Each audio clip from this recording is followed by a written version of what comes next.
duration is a scalar magnitude, which means that it is a quantity that accumulates from zero. And like all quantities, it's subject to diminishing sensitivity. That means that the distance between 1 and 2 feels larger than the distance between 11 and 12. Let's imagine it's 1 o'clock. Would you rather wait for 30 minutes or until 1:30? Yes, they're the same, but research suggests that people tend to feel that 30 minutes will take longer. What does that tell us about how our brains think about time? Welcome to the Chicago Booth Review podcast, where we bring you groundbreaking academic research in a clear and straightforward way. I'm Hal Weitzman. Today, I'm talking with Chicago Booth's Kristin Donnelly about her research on time-duration asymmetry. Why is it that we think differently about waiting times depending on how they're presented? Kristin Donnelly, welcome back to the Chicago Booth Review podcast. Thank you so much for having me. Well, we're delighted to have you back because we had such fun with you last time talking about your research on videos and how we watch them again and again, and they seem more premeditated every time. We have to be back to talk about your research on the time duration asymmetry. That's a big term. Just tell us what that means. Yeah, so any interval of time can be expressed with duration. Like, let's say it's 6 p.m. now. I could say your table will be ready in 30 minutes. Or I could use a temporal coordinate. I could say your table will be ready at 6:30. And those are two very different ways to express the same thing, and they're used interchangeably a lot across many, many different parts of society. We would not think that there is much difference between your table will be ready in 30 minutes or your table will be ready at 6:30. Right. But what is the difference? So what we find is that for a large swath of everyday consumer decisions, which are involving like shorter periods, 30 minutes, 2 hours, a day, whatever, duration frames feel longer. Duration frames make the period feel longer than clock time frames or date frames. And this kind of builds on some existing work on date frames feeling longer, but we have a broader sort of theory about why this is, and we extend it to clock time, which is a neglected part of the literature. Okay, so just to be clear, it's the duration it feels longer. Yes. The 30 minutes versus 6:30. Right, 30 minutes will feel longer. Which is fascinating because, I think I was on hold with my bank and they're like, your call will be answered in 8 minutes. And 8 minutes felt like, from now until the end of time. So that is consistent.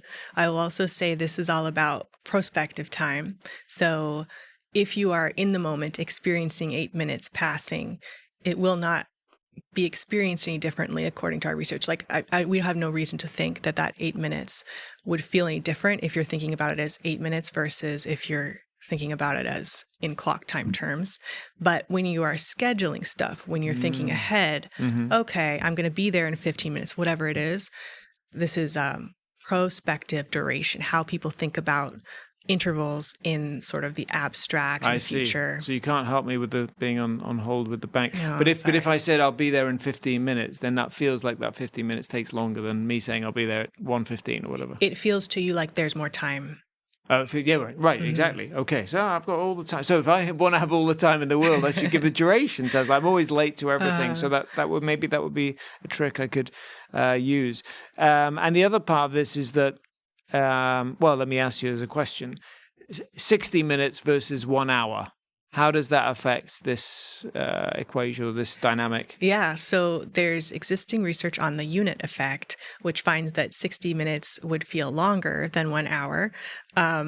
Generally speaking, the more granular the unit, the larger the magnitude feels. So, 12 inches feels longer than 1 foot, that kind of thing, like in principle, according to the unit effect. So that's like another layer of how people perceive magnitude more generally, that would be on top of, whatever's going on with how duration is framed. Now, we're waiting for stuff all the time. So, you talked about a dinner reservation or whatever. It sounded like, unless I'm getting a table delivered, but I assume that you were talking about a table that I'm waiting to eat dinner at. Yeah. What are some of the implications of this kind of basic time duration asymmetry for, organizations? Yeah. So organizations have a choice in how they frame intervals to their consumer. They can use clock time, they can use duration. A lot of them. Now, some organizations need to use one frame or the other, and I totally respect that. But in cases where they have some flexibility, I would say it's important to figure out whether the consumer wants the period to get over with quickly or they want to extend it. So if we are thinking about, you're offering a service like a massage or something, maybe that feels more appealing when you express it in terms of duration. If you're offering a service like a dental cleaning, maybe, you want it get over with or faster. Or a surgery, it'll be over something by... like that. Right. Although there's other competing things like I want them to do a good job with the surgery or the dental cleaning. But my point is that with a lot of services, we have choice in how we frame things. And in a lot of cases, we're talking about wait times. And I would say using clock time instead of duration would be my recommendation, if it is appropriate given the constraints of the business. Right. I mean, it would be hard for the bank to say, well, your call will be answered by 1 p.m. You sort of be struggling to think about when that... It would be more confusing probably than enlightening. Okay, so this is your framework. How is it different? Is it new? How does it relate to sort of traditionally how we think of intertemporal choice? Intertemporal choice is sort of downstream of this.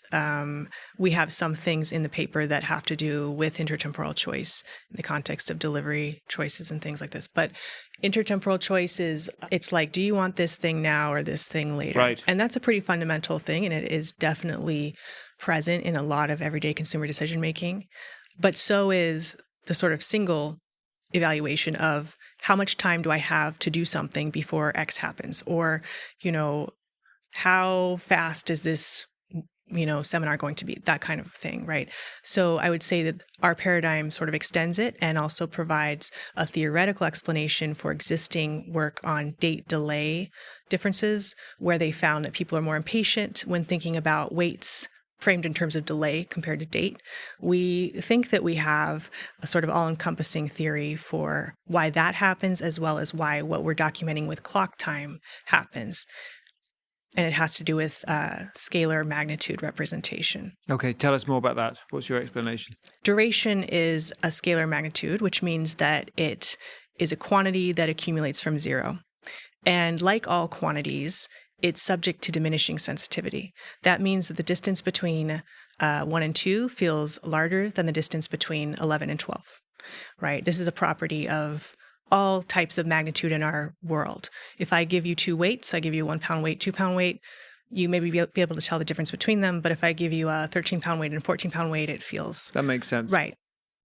So what we find, or what we try to argue here mathematically, is that duration has a different shape in terms of how it is represented.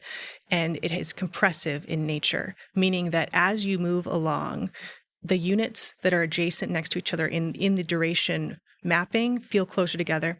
And when you have that same magnitude, because duration is a magnitude, expressed via temporal coordinates like clock time, you reduce some of that compressive scaling. And all of what we found falls out mathematically from the simple assumption that duration is more compressive than clock time expressions. So is clock time more accurate then? Do we have is it a more accurate representation of the world, of what's really happening? I actually don't have a good answer for that, because it will depend a lot on expectations and whether someone is over or underestimating things to begin with. It's very hard to say. I get it. But basically, what this research is telling us a lot about how our brains work, right? And how we were talking with Josh, our producer, before the episode about how time is not real. But with Yes, the brain is kind of constructs time, right? Yes, and the experience of time obviously is not. I mean, we know that the experience of time is not just the same for different people. So this is about the construction of time and not the measurement of time, correct? Right. It's about how you take a given time expression and try to get a sense of what it means, how big it is, and in your own mind. Okay. And you talk about, so as you said, clocks, calendars, these kind of dilutes or they change this mental compression that we feel when we're looking at time. So, Yeah. So just to unpack that a tiny bit more. So what exactly, so I understand the compression part. That makes perfect sense when you describe it with the weights. How is it undoing that? So what we propose, right, and this is something that it's not like I can test it formally, Right. but what our theory says is that when you have things like calendars or clock time, you're basically expressing the duration, the magnitude, the temporal interval in terms of regularly experienced coordinates on this structured scaffold. We routinely experience 1 p.m., 2 p.m., 3 p.m., and so on. And I want to back up a second and say clock time and calendar dates, right, they are not numeric in nature truly. 1 p.m. is not greater than 12 p.m. It's different, right? We have this abstract continuum of time that we have sectioned into various chunks, 60 minutes here, 12 months here, right? And we as humans have wrangled that for communication purposes and otherwise. But imposing that structure onto this continuum of time means that we have this regularly re-experienced familiar positions, and those positions sort of anchor the magnitude that we're providing via the clock time expression, and it means that they're more stable in their spacing psychologically as you go up the number line. That makes sense. An hour is an hour, regardless of when it occurs. Exactly. Yeah. Right. Okay. I'm wondering does this change with 24 hours? If you go to Europe, where they have 24 hours. We've tried that. Yeah, does it change? Yeah. So no, it does not. So we actually had a question that I thought was interesting. Imagine a period that starts at 0000, like midnight, right? And goes for 30 minutes versus goes until 00:30, right? Those two expressions are on a surface level very equivalent. However, we still see the effect to the same degree when you express it like that compared to when you express it as 12 a.m. Right? And so what we think this means is that, yes, 24-hour time does have more of a, shall I say, like numeric flavor to it, but it still is psychologically, I would argue, a category scaffold type situation. And it does repeat, right? Every day it refreshes. Any other thing, like any other magnitude, right. You just don't go keeps to going 2,500. Right. The only thing that is actually like a temporal coordinate that is accumulative and represents magnitude is years, right? And that's years that have elapsed since the birth of Christ or whatever. Have you ever wondered what goes on inside a black hole, or why time only moves in one direction, or what is really so weird about quantum mechanics? You should listen to Why This Universe. On this podcast, you'll hear about the strangest and most interesting ideas in physics, broken down by physicists Dan Hooper and Sharma Waxman. If you want to learn about our universe from the quantum to the cosmic, you won't want to miss Why This Universe, part of the University of Chicago Podcast Network.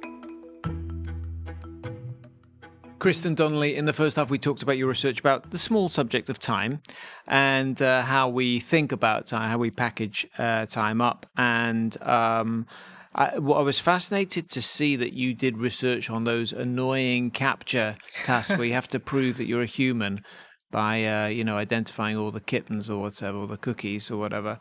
Tell us about what you did with those. Yeah, it was just sort of in service of a bigger question. The bigger question was, in a situation where someone is making a decision about whether to engage in an activity or not, in our case, whether to solve these CAPTCHAs or not, would the way that we frame the time needed to do them change whether they were willing to participate? So to give a less convoluted answer, we asked participants to complete this random product categorization task. It didn't matter.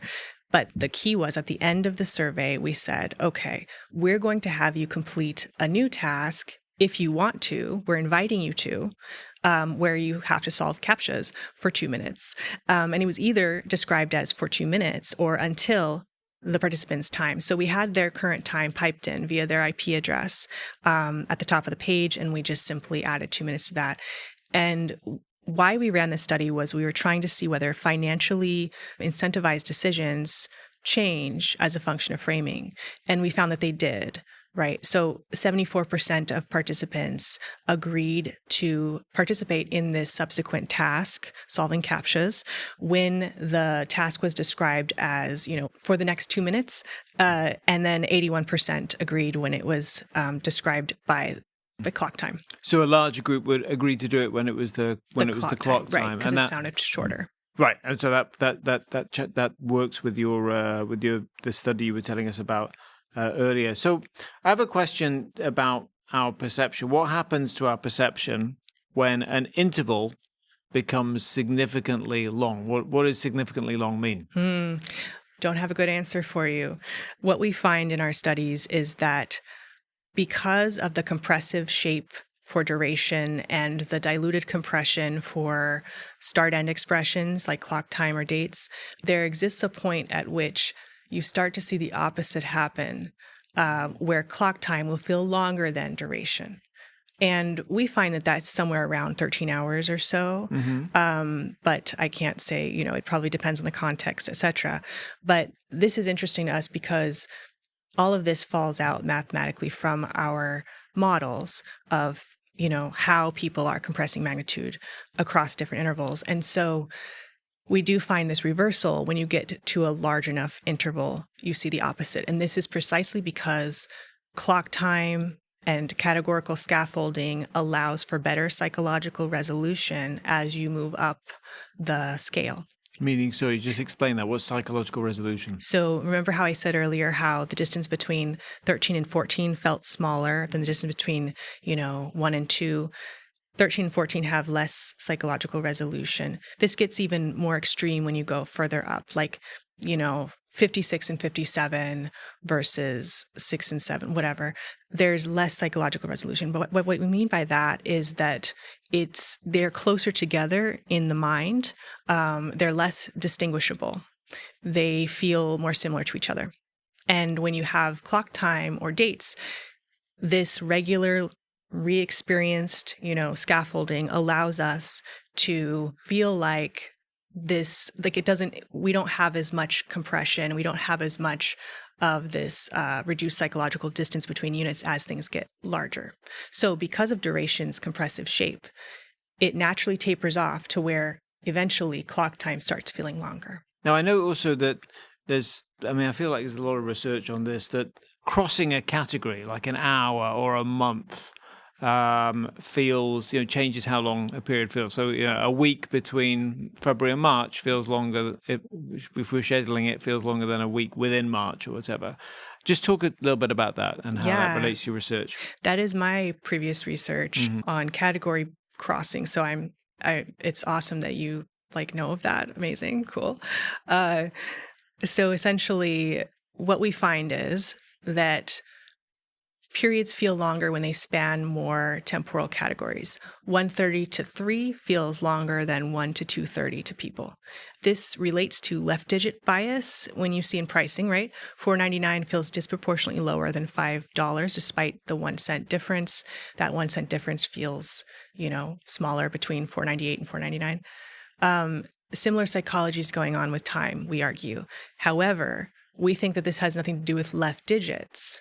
It has to do with categorization and attending to the highest level category that differentiates start and end time. But for our purposes, in terms of application, the thing to take away is simply time periods that cross more categories feel longer than those that span fewer.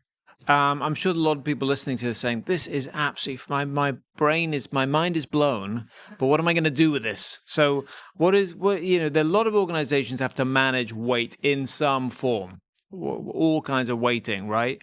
How should they think about using your frameworks, your findings to manage the situation better? I think that the first question to ask themselves is this period that I'm expressing, this temporal period, is it something that the consumer wants to get over with, or is it something that they want to extend? Is it something they want to expedite or luxuriate in, right? And most things will probably fall into the category of they want to get it over with. Most things involve like wait times, right? And so if the goal is to reduce the perceived length of the wait, I would say my recommendation would be to use clock time if it's appropriate given their constraints. If it's not appropriate, let's say that they need to use duration for whatever reason, they can add clock time, and just adding clock time, even in like a small, visual side thing, will help to make that period feel faster. Even if you give both? Yes. So it's sort of a dampening of the effect. Right. So that's helpful. So if you want to make time feel faster, there may be cases where the company wants to make time feel longer. Maybe they want to deter people from choosing priority delivery because they don't have enough drivers on the road to fulfill that, right? Something like that. Then you could see them moving more toward, okay, we're going to express everything in terms of duration, and that would make things feel longer. So it really depends on their goals and whether it's something that the consumer wants to get over with or not. Well, and then category crossing as well. Right, of course. So I'm going to tell you it's a week between February and March, right? Right, yeah. Okay, excellent. Kristin Donnelly, this has been absolutely fascinating again.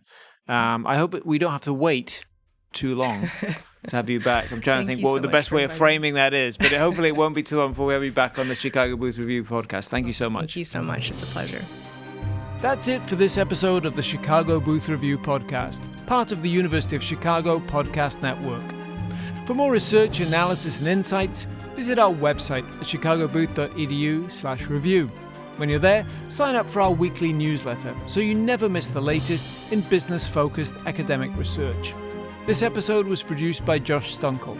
If you enjoyed it, please subscribe and please do leave us a 5-star review. Until next time, I'm Hal Weitzman. Thanks for listening.